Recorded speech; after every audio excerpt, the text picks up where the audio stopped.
Quand ton système nerveux ne se sent pas menacé, l'autre personne n'a pas besoin d'être parfaite, mais ton système nerveux n'est pas menacé. Il est apaisé. C'est réciproque. La sécurité relationnelle, c'est une co-création. Une des deux personnes ne peut pas se sentir en sécurité relationnelle si l'autre ne le sent pas. Pourquoi? Parce que c'est une menace à la relation. Donc, automatiquement, dès qu'une des deux personnes ne se sent pas en sécurité au niveau relationnel, l'autre personne ne peut pas se sentir en sécurité tout en le sachant. Parce que c'est une menace. La relation, c'est une co-construction également. La sécurité l'est, la relation. Une des deux personnes se sentant menacée va réagir. Elle va se dire, dans cette relation-là, je me sens pas bien, donc je veux voir la personne moins souvent, ou je ne veux plus la voir, ou je veux couper des ponts, ou je veux changer d'équipe, je veux changer de job, je veux changer de chum, peu importe. Euh, Ça risque de créer un bris de relation, une détérioration marquée lorsque la sécurité relationnelle n'est pas là. Évidemment, il y a des niveaux parce que il y a des niveaux de vulnérabilité au fur et à mesure qu'on construit une relation. Donc, on peut se sentir en sécurité au niveau relationnel tout en se vulnérabilisant moins que 5 ans plus tard, par exemple, où on va avoir cumulé plusieurs confidences et plusieurs co-vulnérabilités qui vont avoir permis de, de se confier et de voir nos confidences être accueillies et respectées. Ça va augmenter le poids de la relation parce que c'est des petites victoires cumulées lorsqu'on prend soin du trésor de l'autre, la confidence, l'intimité, les émotions, parce qu'on peut les augmenter, on peut les diminuer selon les différentes interactions. J'avais déjà lu un livre il y a plusieurs années qui parlait de fil d'or, une personne qu'on qu'on pouvait imaginer un fil de cœur à cœur avec les gens. Puis quand on construit une relation, imaginez que qu'on rajoute un fil d'or au fur et à mesure de nos interactions pour avoir une idée de comment se trouve la relation, à avoir un signal. Je pense que le livre se nommait Aux grands mots, les petits moyens, ou aux grands. Je pense que c'est ça. Aux grands mots, les petits moyens. Ça fait plusieurs années là, où je fais de mémoire, mais je me souviens de cette métaphore. Et je trouve que c'est une bonne idée de le visualiser parce que à chaque fois qu'on se vulnérabilise et que c'est bien accueilli, on rajoute un fil d'or sur le cœur en question. Et puis, les relations ne sont pas parfaites. Des fois, on est déçu. Des fois, ça graffine. Des fois, ça fait mal. Parce que l'amour fait mal aussi.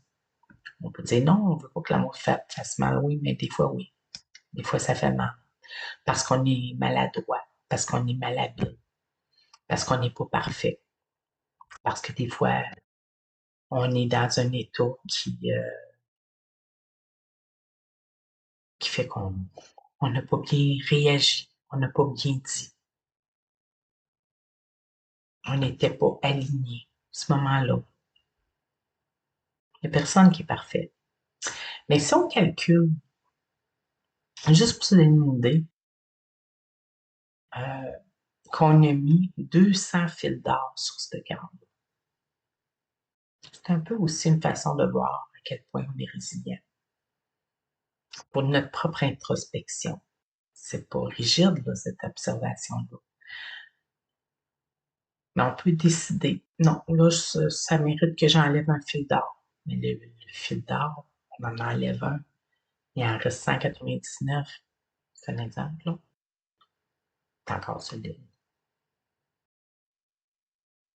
Mais qu'est-ce qui fait qu'on se rend à un fil d'or le prochain, peut-être? Le prochain, il va y avoir une bris de relation complète. C'est-à-dire que les individus ont laissé les fils d'or se partir. Il n'y a rien qui s'est rajouté.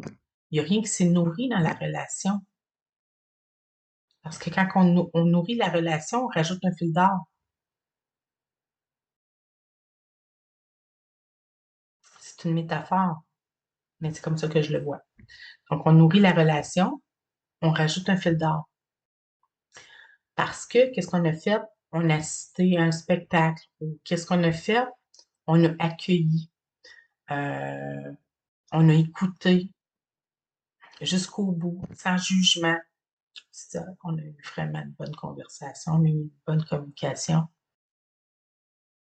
Je rajoute un fil d'or. Ça a compté pour moi. Puis ça, en même temps, tu es dans la gratitude. La gratitude de tes interactions. Tu rajoutes des fils d'or. Là, tu te rends compte. Est-ce que je suis quelqu'un qui en enlève plus souvent que j'en mets?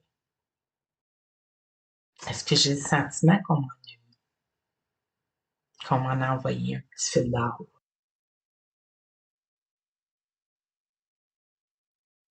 Parce que ça peut être ça. Donc, des fois, on pense à nos propres actions. On peut sentir on a été touché par une attention, puis sentir que c'est venu poser un fil d'or directement au cœur. Puis voir qu'effectivement, c'est une relation nourrissante. Donc, en sécurité relationnelle, on sent, dans le fond, que si on fait le lien avec cette métaphore-là, on peut sentir que nos fils d'or sont nombreux. On peut sentir que, bon, je sais pas, quelqu'un était vraiment pas dans son assiette une fois, puis c'est pas quelque chose qui va traîner dans l'esprit pendant 10 ans. C'est pas quelque chose qui va revenir pendant 10 ans en reproche et en critique dans une relation nourrissante. Si on décide de rester en relation, si on décide que cet événement-là, on a fait le tour, est-ce qu'on est assez solide pour passer à un autre sujet? Non. C'est pas qu'on soit obligé de porter plus d'attention.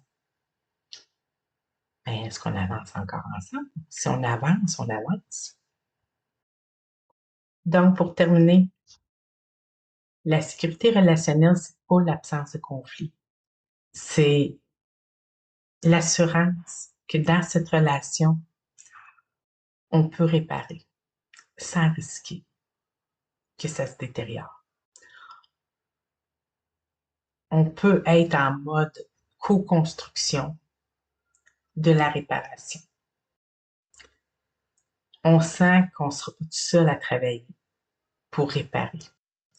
On sent qu'on va être écouté et que réellement, on va pouvoir avancer sans revenir en arrière.